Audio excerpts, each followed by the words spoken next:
Howdy, howdy, lads, MBs, and lasses. If you still live in the Harris Branch neighborhood in Austin, Texas, my name's Anthony, and I'm still your neighbor.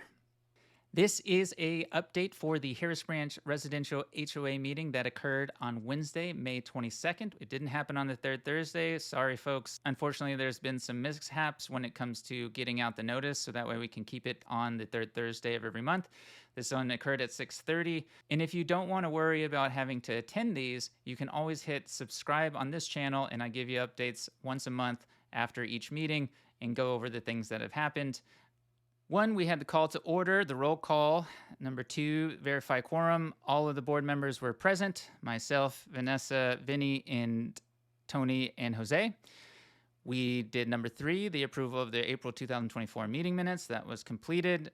Then we had number 4, the homeowner forum. One thing that was noted is that we found out Goodwin actually has fees for us. So if we go over an hour on our HOA meetings and their manager has to sit there for longer than that, we get billed for that. So if you get on, please understand we are now trying to keep things within a contained time frame, so that way we don't incur extra costs to the association. And most of the time in the homeowners forum, we will reach out to you via email or phone call to address things. So don't take it as a rude thing if we try and keep you within a certain amount of time, so that way we can get to everybody. With the homeowners forum, we had about 11 homeowners on there. Sterling Bridge had a gentleman on asking for the Goodwin contract, essentially the duties and such of what the management company should do and is responsible for. They were interested in specifics to personal fines to them and their property in regards to things that drivers had noted and sent into the Goodwin headquarters, and then the fines were sent out in town square. He also complained about urban dirt, and in particular that the 10 feet of space hadn't been addressed behind his property in a very long time. However, when I followed up with him, he confirmed that they have now taken care of it. However, there's still other homeowners that are still waiting for urban dirt to address these areas. But there is some good news at the end of this in regards to our landscaping company, so stick around and I'll cover that in the new business. We had 3 folks from Speyside. They were complaining about houses not being kept up. They were requesting speed calming devices. We had complaints about traffic cutting through there. I know there was a big issue the other day with 130 being closed or something like that, and folks had lines of cars through Speyside cutting through the neighborhood.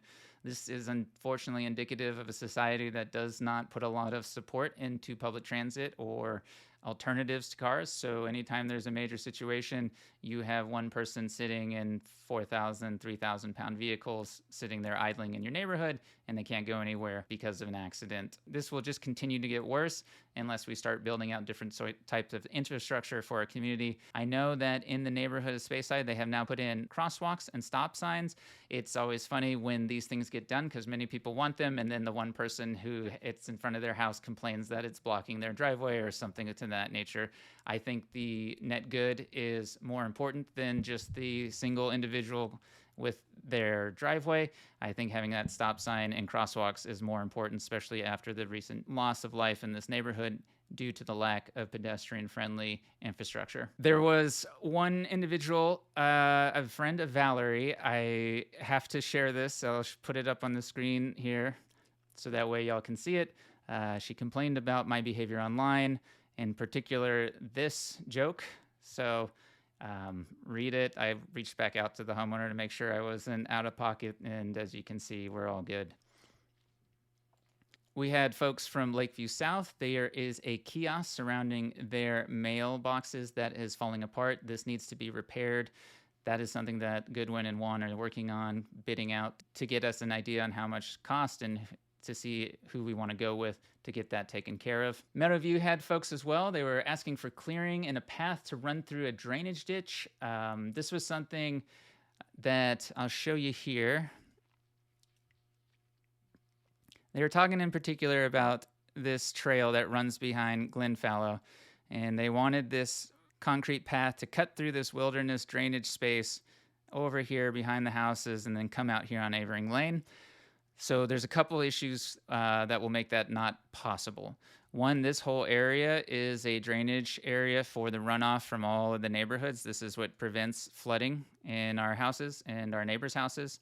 This is where the water is supposed to go back into the Gilliland Creek and eventually the Walnut Creek watershed. So this water will sit out here, it will soak into the ground or evaporate, and then go back into the water table. So you can't put anything like concrete through this. And on top of that, this whole area, we recently just partnered with tree folks and put over 4,000 saplings, trees in. So that cannot be cut or mowed for 26 years. This is good news because the homeowner was complaining about mosquitoes. I know many of us have been eviscerated by them as soon as we go outside. I want to kind of go over something that's really important, is that in these areas, this is where the water is supposed to go. This is where the engineers, watershed engineers, have designed it to go. So it will stay here and then, as I said, drain into the watershed or evaporate.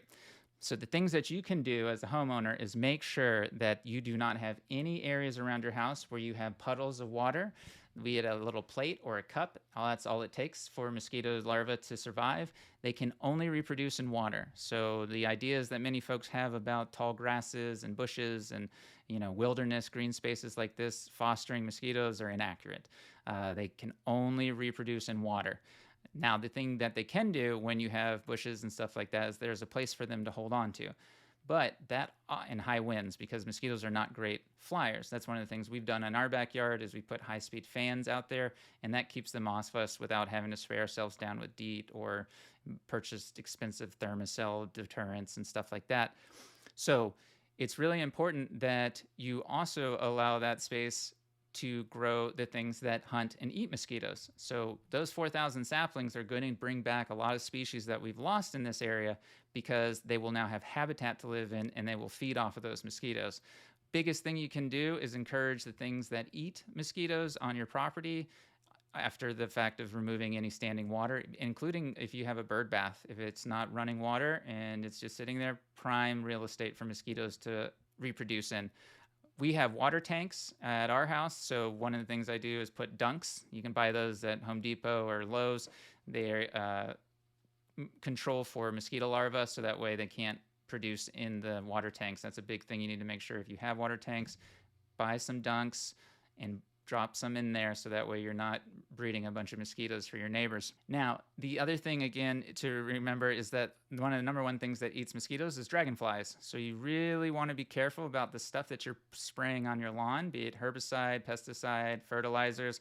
Sadly, that stuff runs off into water supplies and eviscerates the dragonfly populations. Unfortunately, it doesn't kill the mosquito population, so we don't get a win out of that one. So be very cognizant of what you're spraying on your yard. Try and only target things that need to be targeted, so that way you're not contributing to massive populations of mosquitoes by accidentally taking out their natural predators. Birds and bats are another insanely beneficial species. Those swallows will put away 2,000-3,000. Bats will put away 2,000-3,000 bugs in a night. So if you see any way you can have a habitat for either one of those types of species, definitely do it. It's well worth it. They will help keep down that population and save you a lot of scratching.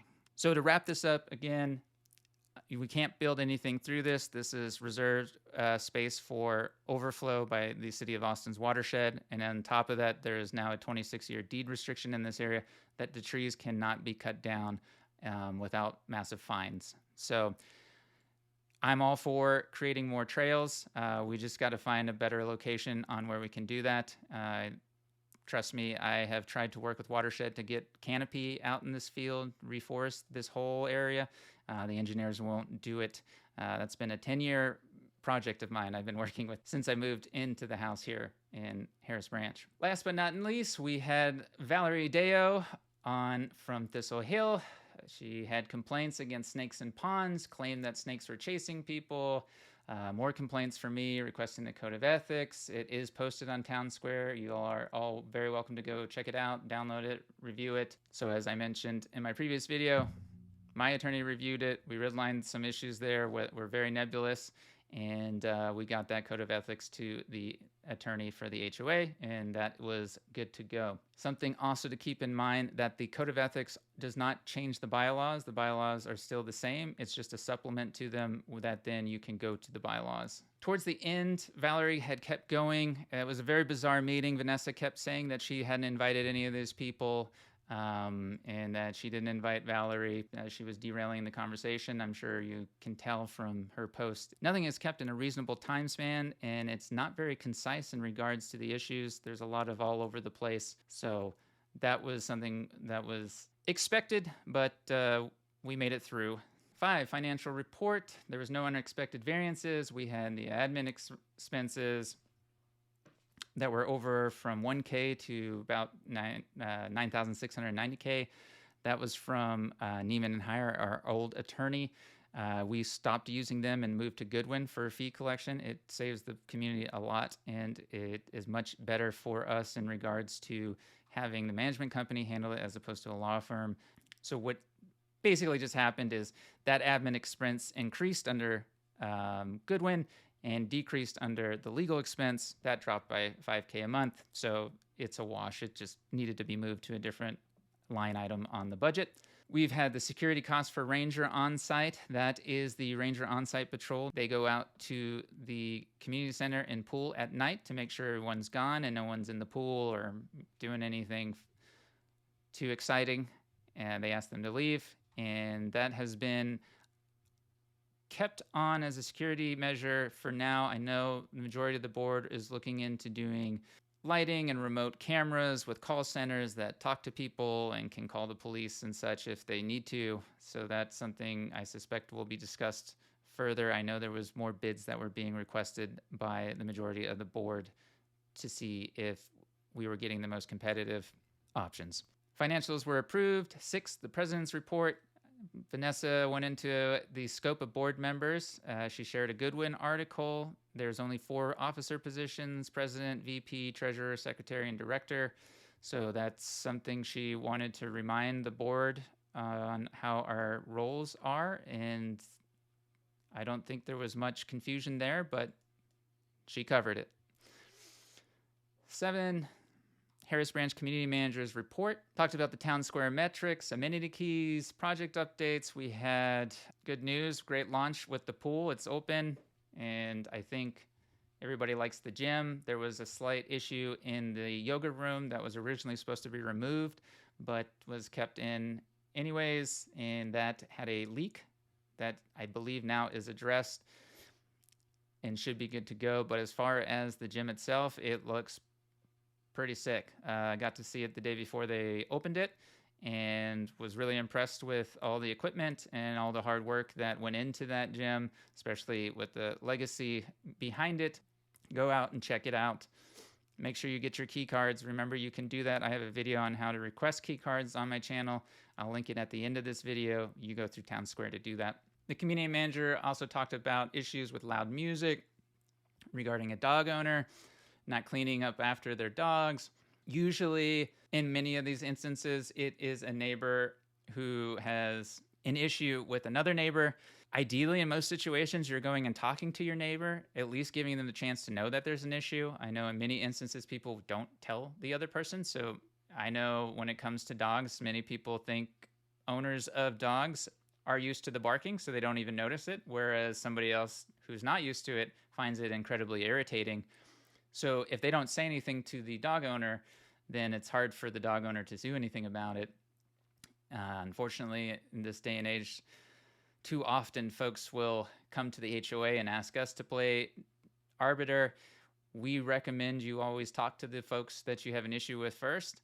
Doesn't mean they're always going to have to respect it. Doesn't mean they're going to be nice about it, but it is worth letting them know. More often than not, they don't even know it's an issue and they'll address it. But in situations where it gets out of control, you can always come to the board with it. We can't promise any sort of, heavy-handed sort of things depending on what the violation is. If it's bad enough, then you'll have to go to the police. Goodwin Manager covered the maintenance landscaping issues we've been having. That's been something on St. Marin, that project. I know a lot of folks had reached out about some of the grasses and weeds that are starting to grow up on there. That's been an ongoing saga with the Urban Dirt folks not spot treating that. Good news at the end of this, that should be taken care of here shortly, and then we'll be back to maintaining that, and then hopefully we'll have more projects all along other roads as well. Goodwin mentioned that we've had complaints with people accessing the courts that weren't residents. This is one of those things where it really comes down to trying to work together with folks, seeing if you can either play in with them or see if you can time out with them, kind of things.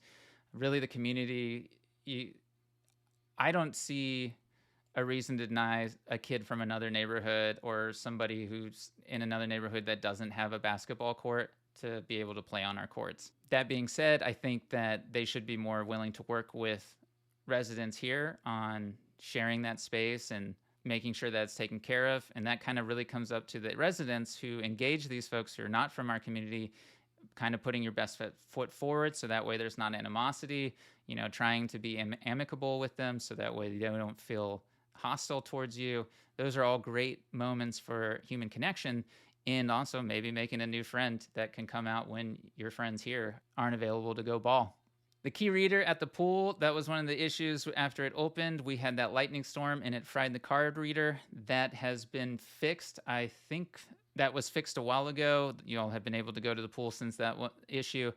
I believe where I asked Juan to follow up on that to make sure that's grounded, so that way in the next future storms we don't have that issue again. The only other thing in regards to the pool that is worth noting is that the pool lights have been out for a while. I believe most of them have been fixed now. The city inspector has been out repeated times because a certain someone keeps calling them on the pool for the lights. And despite this, the city inspector has confirmed that the lights are not part of their inspection, nor are they an issue. They every time check the chemicals in the water to make sure they're at the city recommended levels. And every time we have passed with flying colors. So sorry to the city officials who are having to deal with this individual who continues to bother y'all as well as us. But at least, we and the homeowners are absolutely sure that the pool is good to go. 8 committee reports. A, Architectural Control Committee. This was something that we are now going to move to an ACC member if they're available and present instead of a board member. In the past, we had a board member, 2 board members actually, Mike McLaughlin and David Alley, were sitting on the ACC and the HOA board. Fortunately, the state law made that so they could not do that. So that also meant that we were no longer having a board member from ACC giving us an update. So one of the things that has been an issue with the ACC is, unfortunately, when the new folks came on, they were sat down by the attorney and drilled into their heads that they may only approve things that are on the approved item list. Now, this comes out of a long saga in regards to some of the things that the previous ACC, who was much more in line with judging things as they are and not necessarily only looking at the rules to see if it's allowed. But the new ACC has struggled with that. The board at least has tried to mitigate that by saying, hey, we trust you 5, use your best judgment. If 5 people thinks it looks good, try not to go off of, well, it's not this purple beige that's the only purple beige that's allowed per the bylaws. Things change over time, and we really kind of want that committee to be able to adapt with updates, right? If people want to do horizontal fences or they want to do dark greens on their outside, we would like to be able to look at it, make sure it looks good, but get those approvals so that way folks can do what they want with their properties and also make the community look better in regards to things having personality and updated. One thing we asked of the ACC is if there's a flood of certain requests that they're denying, say a lot of people are asking for horizontal fence, let the board know, don't keep denying them. Let the board know that most of the people in the community are wanting to change the aesthetic. They want to do something different than what we've done for the last 20 years. And we can write the rule or update the rules so that way they can approve it. And that way they feel better about having a rule to point to, and then that way the board can be updated at what the community wants on what they want to do as things trend. So I'm excited about that. Hopefully the ACC will, work with us on that, and we can get that rolling, and we can start getting a lot more interesting things in the neighborhood than what has been traditionally allowed. B, community enhancement and enrichment, the St. Marion project, that's done. I mentioned sort of the issues we're having right now with the maintenance because Urban Dirt has not been taking care of that. C, lifestyles and communications committee, monthly happy hour at ABW, that's Austin Beer Works. Jose's been running that. My understanding has been good. I helped out with a couple of those. Be sure to look for those updates on Town Square and on the neighborhood run social medias. If you go to the description below, you'll see the links to all the Facebook groups and the Instagram groups, so that way you can get those updates and meet some of your neighbors.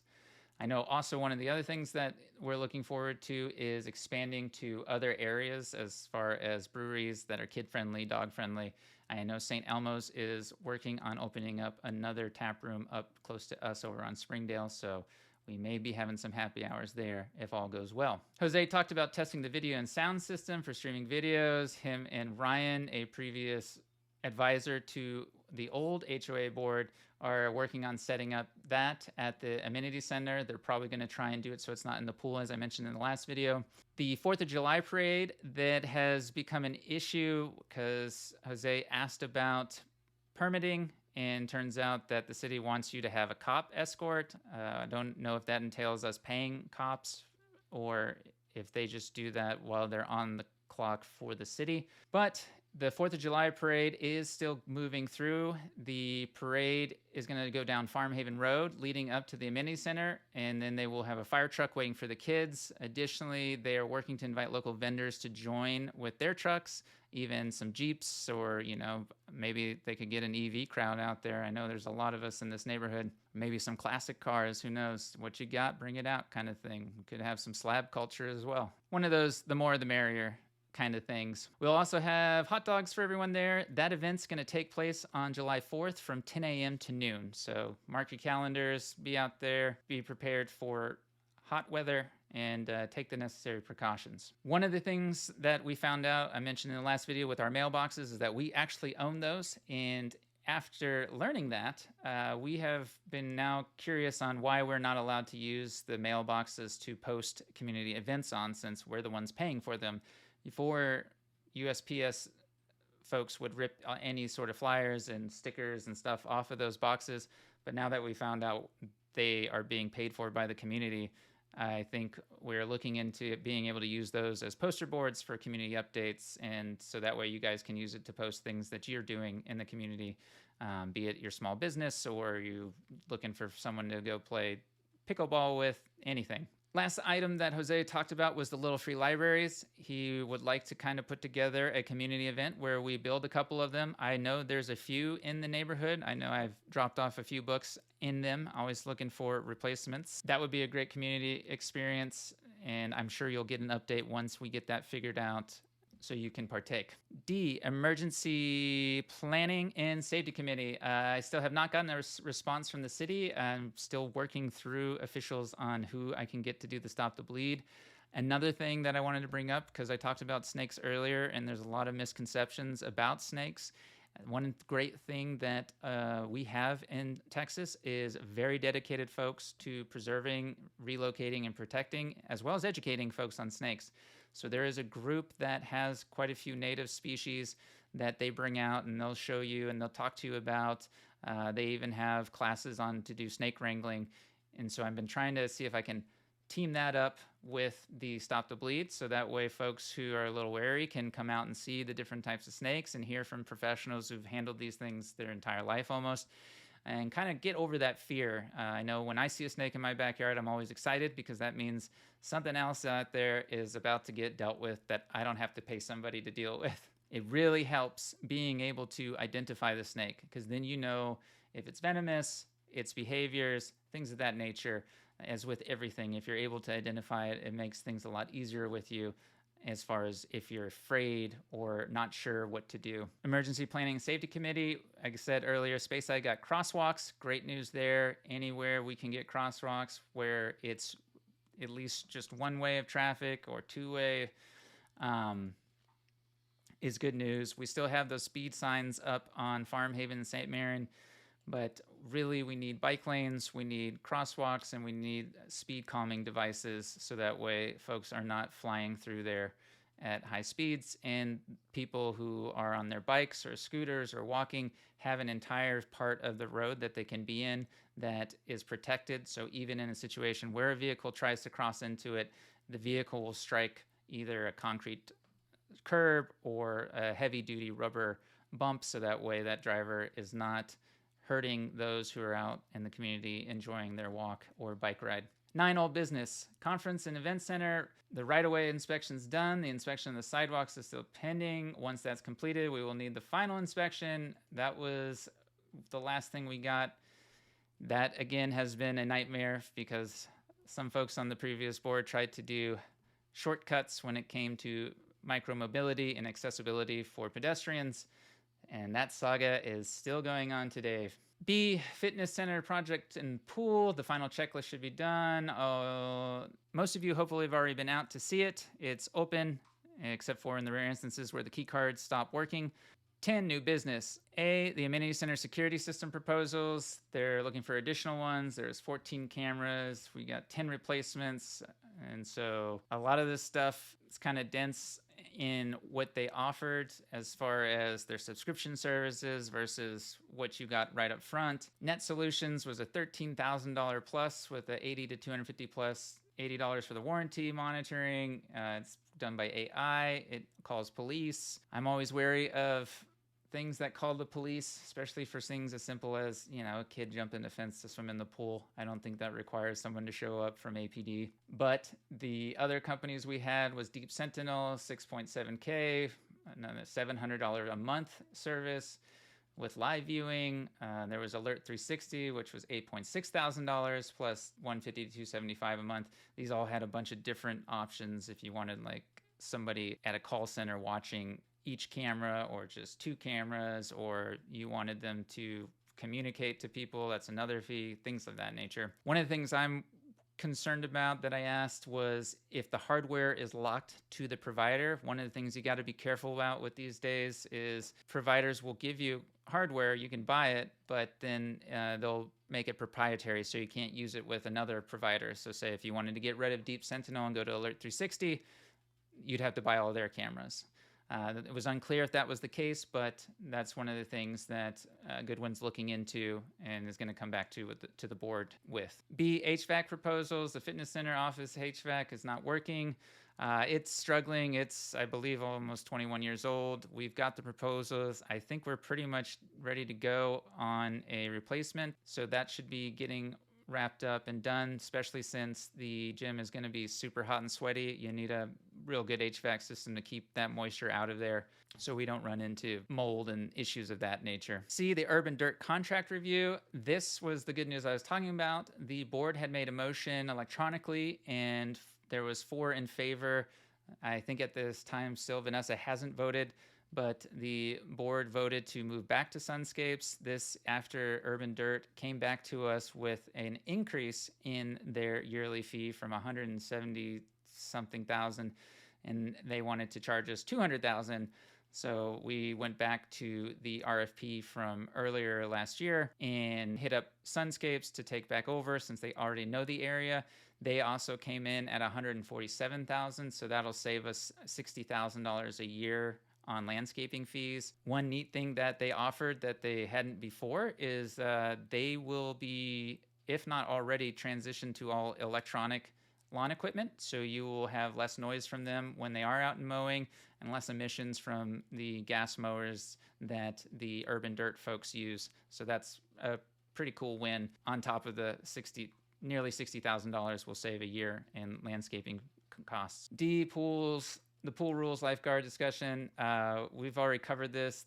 There are no lifeguards. The pool is swim at your own risk. We did this so that way we'd save $90,000 a year in lifeguards, and that way we could make the pool open earlier as well as be open throughout the seasons, so we didn't have to pay a lifeguard to be there. So all you'll need is your key card, and you can go in and use it as long as it's during the hours from, I think it's 6 a.m. to 10. So don't quote me on that, but that information is down below in the description under Town Square. Then we had 2 more motions that I had made, which I discussed in the previous videos.